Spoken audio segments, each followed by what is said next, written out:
네, 안녕하세요. 오늘은 제3장 선형대수를 강의하겠습니다. 여기에서 이제 몇 개의 토픽을 다루는데요. 첫 번째 토픽은 선형 연립 방정식입니다. Linear Simultaneous Equations. 이거는 이렇게 쓸 수 있어요. ax equal b, 즉 행렬과 벡터를 써서 ax equal b인데 여기서 a는 p 곱하기 p 행렬입니다. 어떤 우리가 계수 행렬이라고 하죠.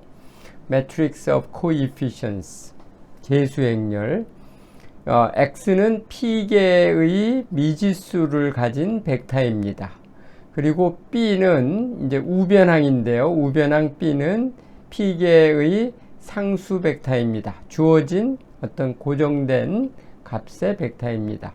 그래서 ax equal b 하면 p개의 방정식이, 연립 방정식이 p개가 있는 형태가 되죠. 네. 그리고 b는 이제 주어진 값이죠. 간단한 경우로서 p가 3일 때를 보면 우리가 이와 같은 연립 방정식이 있을 수가 있어요. 2x1 5x2 플러스 4x3는 마이너스 3.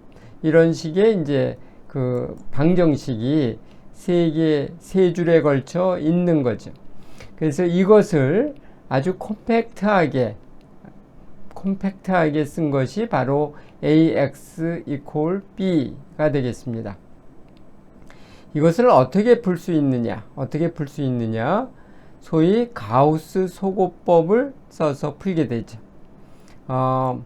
여러분들이 아마 가우스 소고법을 언급하지 않더라도 이거 어떻게 푸는가 하는 것은 여러분들이 이미 익숙할 거라고 생각을 합니다. 네, 중학교 때 보통 배우는 그런 수학이죠. 가우스 소고법을 써서 아까 봤던 기본형인 ax equal b를 어떻게 바꾸느냐면 가우스 소고법을 적용해서 ux equal c의 형태로 바꿉니다. 그러니까 ax equal b를 동치적으로 어떤 기본 연산을 통해서 ux equal c의 형태로 바꾸는데 이때 행렬 u는 상삼각 행렬입니다. 즉 이 대각선을 중심으로 해서 그 아랫부분은 0으로 치환되어 있는 형태이죠. 그리고 그런 형태의 특수한 행렬입니다. 어떻게 ax equal b를 ux equal c로 쓰느냐? 이것은 사실은 세 개의 기본적인 연산을 하기 때문인데, 그 기본 연산이라는 것은 뭐냐면 이 앞에 페이지로 구체적인 예로 들어가서 이야기해 보겠습니다. 어떤 한 줄의 방정식을 0이 아닌 수로 나누거나 0이 아닌 수로 곱하여도 마찬가지다. 그러니까 요 첫 번째 식을 우리가 어떻게 할 수 있냐면 0.5를 곱해서 첫 번째 개수를 2x1이 아니라 x1이 되게 할 수 있잖아요. 그러니까 0.5를 곱하니까 마이너스 5는 마이너스 2.5가 될 거고요. 4는 2가 될 것이고 마이너스 3은 마이너스 1.5가 되겠죠. 그렇게 할 수 있다. 그렇게 하는 이유는 뭐냐면 그렇게 해서 첫 번째 줄의 연립 방식의 이 맨 앞에 있는 개수를 2x1이 아니라 x1이 되게 했기 때문에 두 번째 식 빼기 첫 번째 식을 하게 되면 x1의 개수가 없어지게 됩니다. 그러니까 두 번째 식에서 빼기 첫 번째 식에 0.5배한 거를 빼게 되면 x1의 개수가 없어지니까 x2의 개수에 대해서만 살아있게 되죠. 이런 식으로 대각선 아래에 있는 개수들을 0으로 만들 수가 있는데 그러한 것을 이제 반복할 수가 있는 거죠. 그리고 때에 따라서는 그 행의 순서를 바꾸기도 합니다. 그러니까 두 번째 줄의 방정식과 세 번째 줄의 방식은 서로 위치를 바꾸어도 마찬가지잖아요. 그런 종류의 일을 하게 되죠. 그래서 ux equal c의 형태로 되게 하면 이때에는 우리가 보다 쉽게 이 연립 방식을 풀 수가 있습니다. 어떻게 하느냐? 소위 뒤쪽 치환을 합니다. backward substitution 이라는 걸 하게 되죠. 그건 뭐냐면 바로 요 맨 아랫줄의 식을 보면 UPP 곱하기 x의 맨 마지막의 것인 XP가 되고 equal CP가 되죠. 그러니까 이거는 아주 뭐 연립방정식도 아니죠. 제일 간단한 거고 그 해는 XP equal CP 나누기 UPP가 되죠. 그래서 맨 마지막 것을 할 수가 있고요. 그 다음에 맨 마지막에서 그 다음 거인 XP-1에 대해서 풀어낼 수 있게 되죠. 왜냐하면 XP를 풀어냈기 때문에.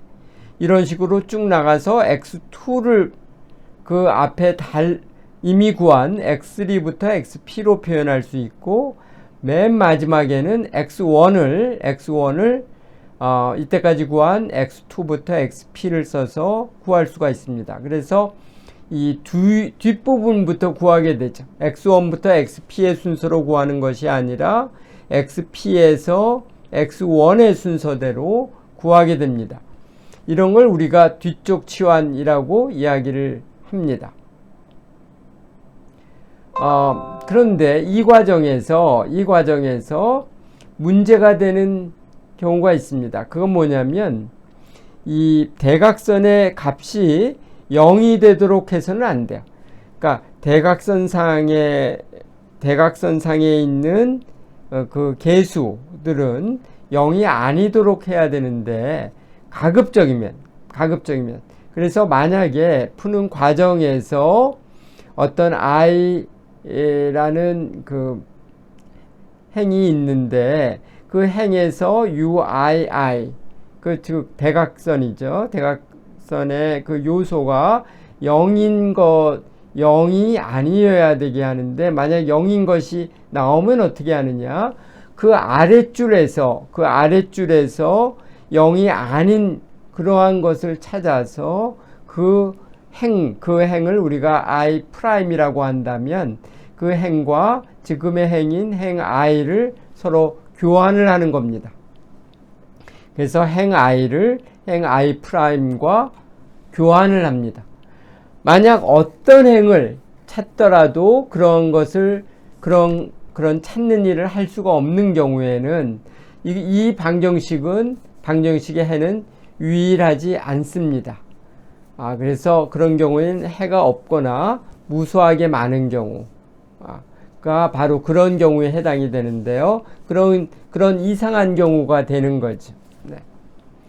그래서 예를 들어봐서 예 2를 생각을 해볼 텐데 이 예 2는 예 1에서 약간 변형한 경우입니다. 그래서 이 두 번째 줄의 두 번째 개수를 마이너스 2.5로 바꾼 경우에요. 이 경우는 왜 문제가 되느냐면 첫 번째 줄의 식을 0.5배 해서 개수가 x1의 개수를 1로 만들 수가 있는데 그렇게 하게 되면 어떻게 되느냐? 두 번째 이 개수가 마이너스 5가 마이너스 2.5가 되잖아요. 그렇게 됨으로 해서 첫 번째 줄과 두 번째 줄에서 처음 두 개수가 일치하게 됩니다. 그러니까 두 번째 식 빼기 첫 번째 식을 하면 x1의 개수만 0이 되는 게 아니라 x2의 개수도 0이 되죠. 그래서 이러한 경우에는 그 다음 줄에 있는 것과 바꿔줌으로써 그런 경우를 이제 피할 수가 있거든요. 그래서 우리가 그 어떤 피벗 즉 그 대각선의 요소가 0이 되지 않게 하는 요 피벗 중심축이죠. 우리가 발레를 할 때 발레리나의 그 회전축에서의 중심되는 위치, 이걸 이제 피벗이라고 하는데요. 그 피벗을 우리가 피벗을 적당한 걸 찾기 위해서 이제 바꿀 수가 있는 거죠. 그래서 여러분들이 실제로 얘를 한번 손으로, 그러니까 연필과 종이를 써서 풀어보기 바랍니다. 이 연필과 종이를 쓴다는 건 굉장히 중요한 일이에요. 여러분들이 컴퓨터 알고리즘을 직접 구성하기 전에 항상 나는 연필과 종이를 써서 한번 손 계산을 해보는 것을 여러분들한테 굉장히 강력하게 권합니다. 거기서 쌓인 경험을 우리가 컴퓨터 코드로 옮기는 게 바로 프로그래밍이라는 것이죠.